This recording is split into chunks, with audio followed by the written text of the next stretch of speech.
Salut à tous, j'espère que vous allez super bien. Aujourd'hui je vous retrouve pour une nouvelle vidéo manga que je vais consacrer à Liselotte et la forêt des sorcières. Il s'agit d'un shoujo du genre romance fantastique paru aux éditions Delcourt. C'est un manga de Tatsuki Takaya qui fait donc le scénario ainsi que les dessins. Le tome numéro 2 est prévu pour le 14 janvier 2015. Concernant le Japon, la série s'est arrêtée sur le tome numéro 5, mais la série est en pause. C'est l'histoire de Liselotte et de ses deux domestiques qui partent s'installer dans une immense maison au beau milieu de nulle part. Cependant, tout autour de cette fameuse maison, il y a une immense forêt qui abrite des sorcières. Alors évidemment, à la base, ce ne sont que des rumeurs, ce n'est qu'une légende, mais au fur et à mesure de l'histoire, Liselotte va se retrouver confrontée à l'une d'entre elles. Alors elle sera secourue par un jeune homme qui, par la suite, va s'installer avec Liselotte et ses deux domestiques dans leur immense maison de campagne. Suite à cela, Liselotte va se rendre compte que ce jeune homme, elle le connaît depuis sa tendre enfance. J'ai beaucoup apprécié ce manga, aussi étonnant que ça puisse paraître, parce que c'est vrai que le genre shoujo ne m'est pas forcément destiné, vous vous en doutez bien. Mais j'ai donc découvert ce manga grâce à une vidéo que j'ai vue sur YouTube, donc une vidéo de Lince Otaku qui m'a vraiment donné l'envie de découvrir ce manga. Et j'avoue que ça a été un véritable plaisir de le découvrir et de le lire, et j'ai même hâte de découvrir le second tome.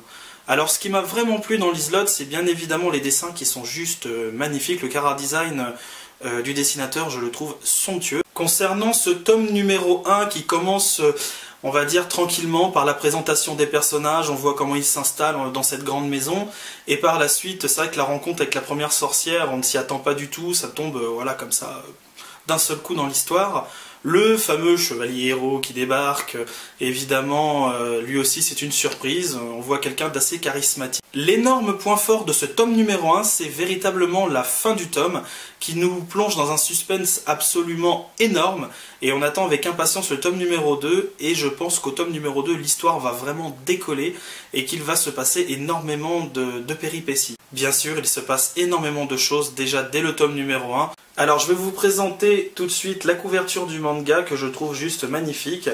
L'arrière j'aime beaucoup, ce que j'aime énormément c'est ce genre de petits personnages que je trouve juste hyper rigolo et super mignon à la fois aussi. La tranche du manga est juste magnifique. Donc à l'intérieur, malheureusement nous n'avons pas de papier glacé en première page. Cependant, les images en elles-mêmes sont juste magnifiques. J'adore vraiment les traits de l'auteur, le chara design que je trouve juste magnifique. Donc voilà, je vous montre pas mal d'images. Donc ça, c'est véritablement un immense point fort de ce manga, c'est vraiment les images. Au niveau de la notation, je vais lui mettre tout simplement la note de 16. Alors ça peut paraître beaucoup, mais une fois de plus, j'ai vraiment apprécié la mise en place du manga, la mise en place de l'histoire. Et je pense que l'histoire va devenir extrêmement prenante.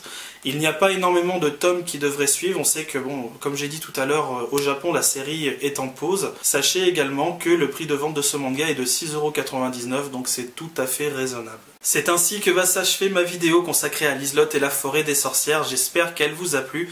N'hésitez pas à me laisser en commentaire ce que vous avez pensé de ce manga, si ça vous donne envie de le découvrir. N'hésitez pas. Je vous invite également à découvrir ma page Facebook que je consacre à tous les mangas que je présente. Je vous dis à très bientôt pour une prochaine vidéo manga sur ma chaîne. Salut à tous.